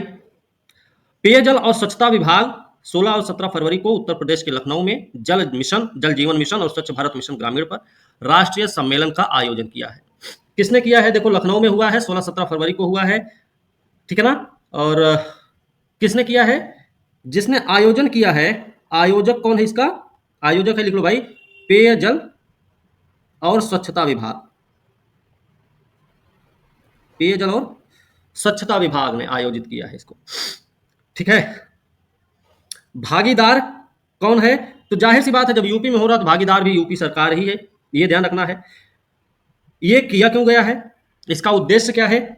तो उद्देश्य की बात अगर आपको ध्यान रखनी है तो वो ये है कि ये दोनों अभियानों की सफलता को बनाए रखने के लिए प्रतिभागियों के बीच में नवाचार और सहयोग को प्रोत्साहन देना है। इन दोनों जल जीवन मिशन और स्वच्छ भारत मिशन ग्रामीण को क्या करना भाई? सफल बनाए रखने के लिए प्रतिभागियों के बीच में नवाचार और सहयोग को प्रोत्साहन देना, ठीक है ना, याद रखना, नवाचार और सहयोग को प्रोत्साहन देना, प्रोत्साहन देना, ये ध्यान रखना इसमें, ठीक है। इसमें एक चीज याद रखना है कि इस कार्यक्रम में संचालन रखरखाव के महत्वपूर्ण पहलू, एक शब्द है वास। इसमें इस सम्मेलन के दौरान एक शब्द का यूज हुआ है वास, WASH। वास क्या भाई? वास जल, स्वच्छता और स्वच्छता, ठीक है ना, ये ध्यान रखना। वास का मतलब है जल। कौन कौन से विषय रहे इसके? तो विषय तो हमको पता रहना चाहिए। विषय में आप सबसे पहले वास लिख सकते हैं, वास जो कि जल, स्वच्छता और स्वच्छता है। एक है कौशल, कौशल को हम ऐसे NJMP लिख सकते हैं। NJMP मतलब नल जल मित्र कार्यक्रम है, ठीक है, इसको कौशल भी बोलते हैं। इसके अलावा संचालन, संचालन की बात कर लें तो संचालन भी, साथ ही साथ रख रखाव, ठीक है, रख रखाव के महत्वपूर्ण पहलू, महत्वपूर्ण पहलू, ये बात हमको याद रखनी है, इतनी ये इसके विषय रहे हैं, ठीक है ना। ये जो डिजिटल प्रदर्शन है आपसी बातचीत के सत्र अनुभव के रूप में काम करेंगे दोनों, और उपस्थित जो लोग वहां पर रहेंगे वो राष्ट्रीय स्तर पर जल जीवन मिशन तथा स्वच्छ भारत मिशन ग्रामीण की यात्रा सहित विभिन्न राज्य केंद्र शासित प्रदेशों में हासिल की गई प्रगति और सफलता के बारे में व्यापक विचार विमर्श भी करेंगे, ठीक है। इसमें इतना इंपॉर्टेंट है, आपको इतना पता होना चाहिए। किसने किया है, कब किया है, उद्देश्य क्या है, विषय क्या है, ठीक है, कहाँ हुआ था, सारी चीजें। अब बात करें जल जीवन मिशन की, तो जल जीवन मिशन क्या है भाई, JJM। जल जीवन मिशन क्या है, इसकी शुरुआत हुई है 15 अगस्त 2019 को, आपको ध्यान रखना है 2019 को इसकी शुरुआत हुई थी, याद रखना है। और ध्यान रखना है जब इसकी शुरुआत हुई थी उस समय भारत में मात्र 3.23 करोड़ ग्रामीण घरों में नल से जल उपलब्ध था। 3.23 करोड़ घरों में, ग्रामीण घरों में। इस समय क्या है, इस समय करीब, वर्तमान की स्थिति है करीब 14 करोड़, लिख लो, 14 करोड़ से अधिक ग्रामीण परिवारों, मतलब ग्रामीण घरों को नियमित और दीर्घकालिक आधार पर गुणवत्ता का पीने योग्य नल से जल उपलब्ध हुआ है। 14 करोड़ प्लस, ठीक है, ओके ना। नियमित और दीर्घकालिक आधार पर, यह भी याद रखने की जरूरत है।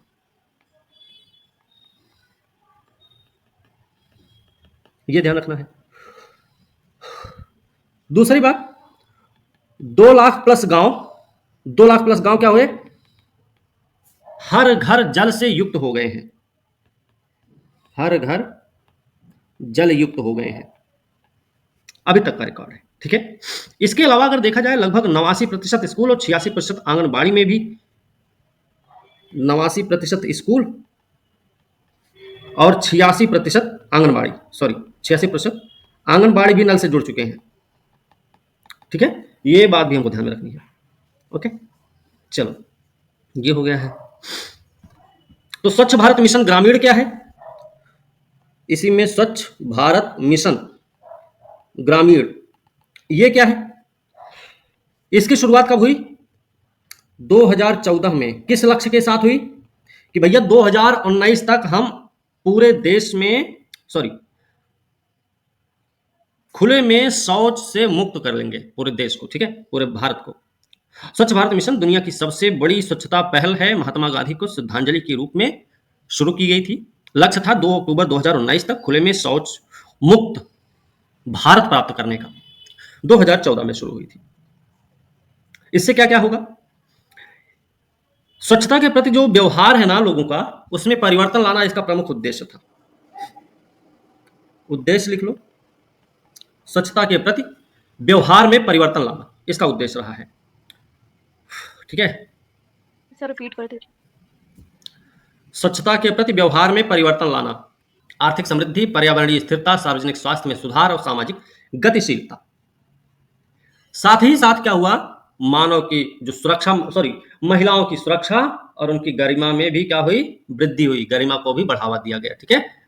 वो है राष्ट्रीय जल मिशन, क्या है, राष्ट्रीय जल मिशन क्या है, ये भी पता हो जाए थोड़ा सा, थोड़ी बहुत, ज़्यादा नहीं, थोड़ी बहुत जानकारी हो जाए इसकी। तो इसमें देखिए क्या है, इसका प्रमुख उद्देश्य ध्यान में रखना चाहिए, और इसका उद्देश्य है जल का संरक्षण, लिख लो, उद्देश्य क्या है, जल का संरक्षण, जल की बर्बादी को कम करना, एकीकृत जल संसाधन एकीकृत जल संसाधन विकास और प्रबंधन के माध्यम से राज्यों में जल का न्याय संगत वितरण सुनिश्चित करना।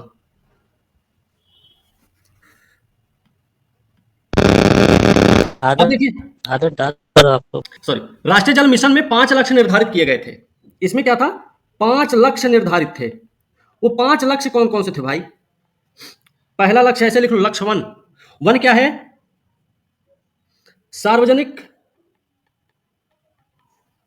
डोमेन में व्यापक जल डेटाबेस, पहला लक्ष्य। दूसरा क्या है, दूसरा है जल संसाधनों पर जलवायु परिवर्तन का आकलन, जलवायु परिवर्तन के प्रभाव का आकलन भाई।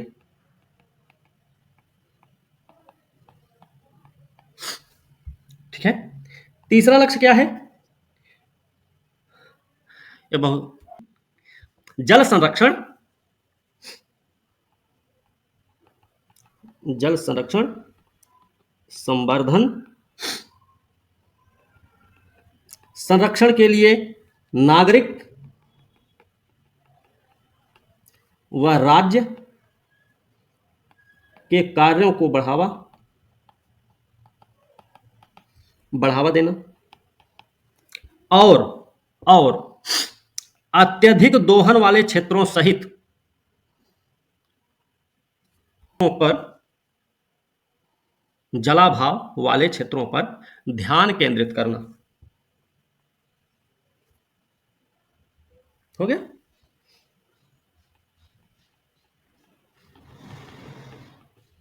चौथा है जल उपयोग दक्षता को 20% तक बढ़ाना। ठीक है। और पांचवा क्या है भाई, लिख लो, बेसिन स्तरीय एकीकृत जल संसाधन प्रबंधन को बढ़ावा देना। हो गया। राष्ट्रीय जल मिशन द्वारा चलाए जा रहे राष्ट्रीय जल मिशन द्वारा चलाए जा रहे अभियान कौन कौन से हैं भाई, ये लिख लो। एक तो है जल शक्ति अभियान, कैच द रेन, रेन है ना, रेन मतलब वर्षा है ना, पहला हो गया। दूसरा जल क्षेत्र में अनुसंधान और विकास। तीसरा क्या है, जल उपयोग दक्षता ब्यूरो। अगला क्या है, जल इतिहास। अगला क्या है, पानी की बात। अगला क्या है, डीएम से बातचीत। ठीक है, कितना हो गया, 6 ठो हो गया है। अगला टॉपिक इसका है माइक्रेलर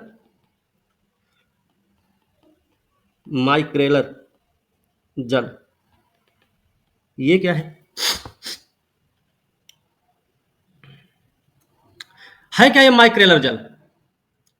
माइक्रेलर जल का यूज खास करके किस में होता है, मेकअप और सन स्क्रीन। ठीक है, इन दोनों को हटाने के लिए इसका प्रयोग होता है। ये क्या होता है माइक्रेलर जल, लिख लो, ये मिसेल अणुओं का समूह होता है। मिसेल अणुओं का समूह है। इससे क्या किया जाता है, तैलीय पदार्थों को हटाया जाता है इसके माध्यम से। ठीक है, इसे एक दूसरा नाम दिया जाता है मेरे ख्याल से, सरफेक्टेंट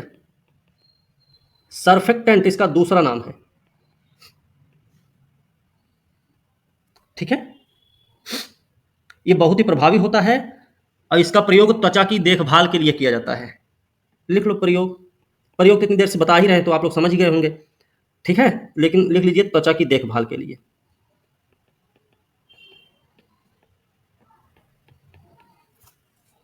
ठीक है, ध्यान रखना। अब देखो ये कैसे काम करता है, क्या नहीं करता, ये ज्यादा इंपॉर्टेंट नहीं है। ठीक है, इसमें कुछ चीजें हमको याद रखना है। इसमें 2 शब्दों को ध्यान रखना है, एक है हाइड्रोफिलिक, एक क्या है, हाइड्रोफिलिक मतलब नमक और चीनी, ये याद रखना है, नमक और चीनी। और दूसरा है हाइड्रोफोबिक। इसमें क्या होता है, इसमें होता है तेल प्लस मोम। बस इतना इसमें ध्यान रखना है। ठीक है, इसका उपयोग हमने बता दिया है, मेकअप को हटाने के लिए किया जाता है ना। और इसके अलावा ये जो सर्फेक्टेंट है ना, सर्फेक्टेंट जो हमने शब्द बोला था, जो कि इसका दूसरा नाम है, ये डिशवॉशिंग डिटर्जेंट जो होते हैं, बॉडी वॉश, शैम्पू, टूथपेस्ट, इन सब में पाया जाता है। कहाँ कहाँ पाया जाता है ये लिख लो जरूर, कहाँ कहाँ पाया जाता है, डिश वॉशिंग डिटर्जेंट इसमें मिलता है, बॉडी वॉश में मिलता है, शैम्पू में मिलता है, टूथपेस्ट में मिलता है, और भी कई सारे खाद्य पदार्थों में मिलता है। ठीक है ना, ये ध्यान रखना। ठीक है भाई। सर्फेक्टेंट, कुछ पूछना? सर्फेक्टेंट में एक चीज और याद रखना है, ये जो सर्फेक्टेंट एक शब्द है, लिखना नहीं है, सुन लेना खाली। सर्फेक्टेंट जो शब्द है ये सरफेस एक्टिव एजेंट से लिया गया। सरफेस, इसको अगर संधि विच्छेद करें ना तो surface plus active plus agent, इन तीनों से मिलकर बना है सर्फेक्टेंट। ठीक है। इसका शुरुआत या प्रयोग की बात करें तो 1950 में शुरू हुआ था, लिखने की जरूरत नहीं, सिंपल सा ध्यान में रखना है। कार्बनिक यौगिकों के रूप में इसको वर्गीकृत किया जाता है। ठीक है, याद रखना ये जो सर्फेक्टेंट है ना, पानी में आघुलनशील घटक के रूप में भी पाया जाता है और पानी में घुलनशील घटक के रूप में भी पाया जाता है। मतलब घुलनशील भी होता है, अघुलनशील भी होता है। ठीक है, घुलनशील अघुलनशील दोनों है, ये आपको ध्यान रखना है। ठीक है, इनका उपयोग उद्योगों में भी किया जाता है, और ये जो कपड़ा, त्वचा, घरेलू बर्तन से गंदगी को साफ किया जाता है ना, उसमें भी सर्फेक्टेंट का मदद लिया जाता है। ठीक है, ये भी याद रखना। हाँ बिल्कुल सही बोल रही। ठीक है, और एक चीज और याद रख लेना है, ये डिटर्जेंट तो जो टिकिया केक होता है वो, और गीला करने वाले जो एजेंट होते हैं साथ में फोमिंग एजेंट, फोमिंग और इमल्सिफायर डिस्पेंसर में पाए जाते हैं ये सब। ठीक है, ये थोड़ा सा हमको याद रखना भाई, ये कहाँ कहाँ पाया जाता है, बस बाकी कुछ नहीं, इसमें ध्यान रखने की जरूरत है। ठीक है, ये क्या है, इसका जो उद्देश्य है क्या है, इसका उद्देश्य क्या है, संगम का उद्देश्य क्या है? Digital twin, IoT, internet of things, है ना, ये बोलते हैं ना आईओटी को। 5G 6G, इनकी क्षमताओं का संयोजन करना इसका प्रमुख उद्देश्य है। ये क्या करेगा? जितने भी अवसंरचना से संबंधित हितधारक होंगे उन सबको एक ही प्लेटफॉर्म पे लाएगा। मतलब एक ही प्लेटफॉर्म पे सब कुछ उपस्थित हो जाएगा, इसका मतलब ये है। ठीक है, स्टार्टअप हुआ, एमएसएमई हुआ, दूरदर्शी वाला मामला जो हुआ, ये सब कुछ इसी पे, इस शामिल रहेगा। ठीक है, और डिजिटल ट्विन के बारे में याद रखना है, ये किसी व्यक्ति, किसी उत्पाद या किसी प्रक्रिया का डिजिटल प्रतिनिधित्व है,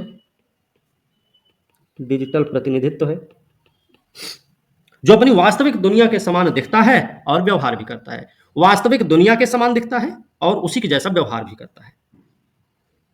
ओके, हो गया इतना। इसकी घोषणा देखिए किसके द्वारा की गई है, शब्द ही से पता हो जाना चाहिए, प्रधानमंत्री जी द्वारा इसकी घोषणा की गई है। कब की गई? 13 फरवरी को की गई है, ये पता हो गया हमको। ठीक है, इसमें क्या करेगी सरकार? इस योजना के तहत सरकार करीब 75,000 करोड़ रुपए का निवेश करेगी,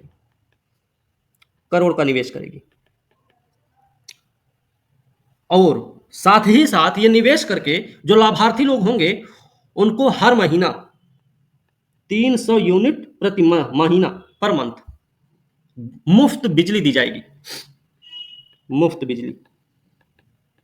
ठीक है ना, ये इसका लक्ष्य 300 को 3,000 लिखती है। लक्ष्य क्या है इसका? लक्ष्य है 1 करोड़ घरों को रोशन करना, 1 करोड़ घरों को रोशन करना इसका लक्ष्य है। ठीक है, पहले इसकी घोषणा की गई थी वित्त मंत्री के द्वारा, लिखने की जरूरत नहीं, सिंपल सा याद रखना है। इसके तहत क्या काम किया जाएगा? इसके तहत क्या होगा? शहर, लिख लो, इसके तहत शहरी स्थानीय निकाय और पंचायतों को अपने अधिकार क्षेत्र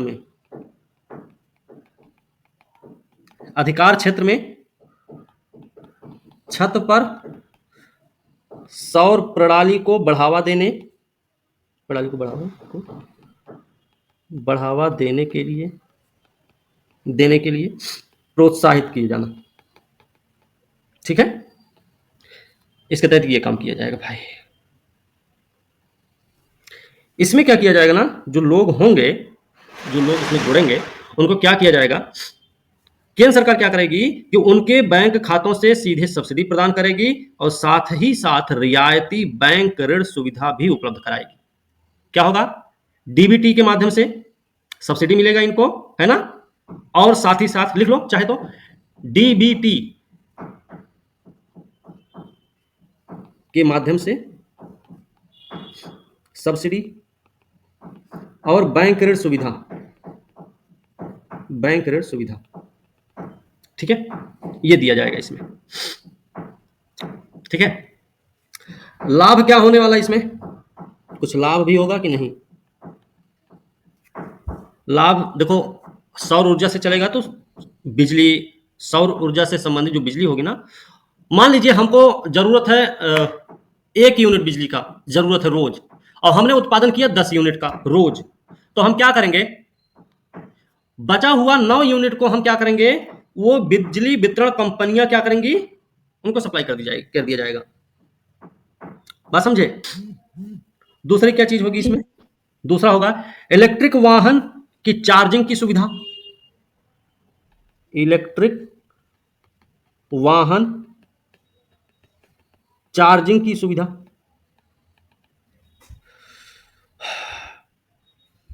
साथ ही साथ जो विद्युत आपूर्ति और स्थापना का मामला है, लिख लो तो, विद्युत आपूर्ति और स्थापना के लिए बड़ी संख्या में विक्रेताओं के लिए उद्यमिता के अवसर प्राप्त होंगे, उद्यमिता के अवसर प्राप्त होंगे। अगला पॉइंट लिख लीजिएगा इसमें, विनिर्माण और रखरखाव में तकनीकी कौशल युवाओं को रोजगार मिलेगा।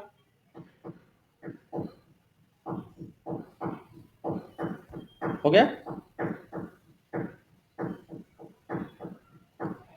अगला पॉइंट लिखिएगा, अधिक आय,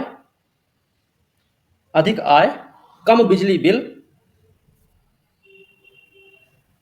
और लोगों के लिए रोजगार के अवसर, सॉरी रोजगार सृजन।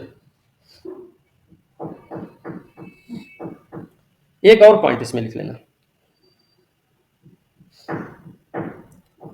सौर ऊर्जा और सतत प्रगति को बढ़ावा मिलेगा।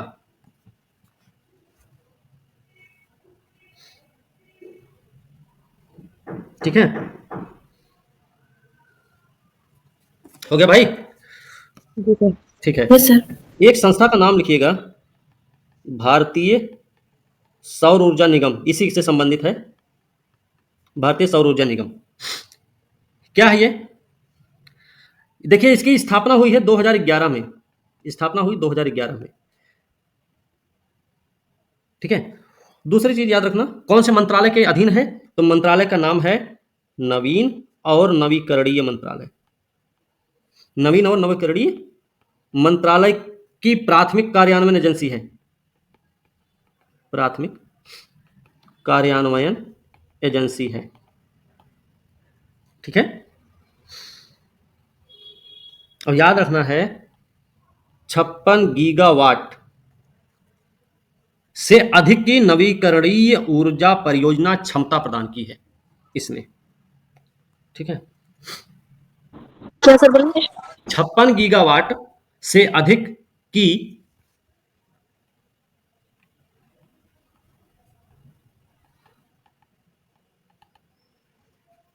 नवीकरणीय ऊर्जा परियोजना क्षमता प्रदान की है। ठीक है,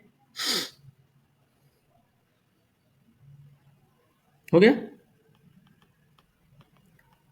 पीएम कुसुम योजना भी लिख लीजिए, 2019 में इसकी शुरुआत हुई है। पीएम कुसुम की शुरुआत हुई 2021 में, 2019 में। उद्देश्य क्या रहा, उद्देश्य आप लोगों को पता है क्या? लिख लीजिए, किसानों के लिए ऊर्जा सुरक्षा, किसानों के लिए ऊर्जा सुरक्षा सुनिश्चित करना, लिख लो, ऊर्जा सुनिश्चित, किसानों के लिए ऊर्जा सुरक्षा सुनिश्चित करना, और साथ ही साथ गैर जीवाश्म ईंधन, गैर जीवाश्म ईंधन से बिजली की स्थापित क्षमता की हिस्सेदारी को बिजली की स्थापित क्षमता की हिस्सेदारी को 40% तक बढ़ाने की भारत की प्रतिबद्धता का सम्मान करना।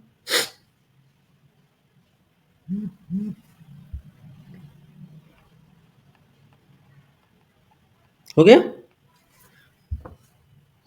यहां तक हुआ भाई। इसके तहत लिखिएगा बंजर जमीन पर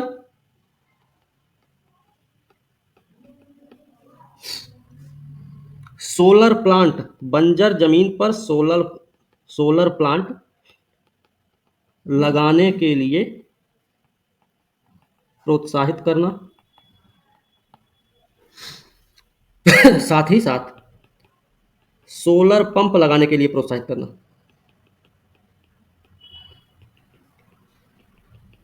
प्रोत्साहित करना। हो गया? सर ये तो राजस्थान में लगाया गया है बंजर जमीन पे।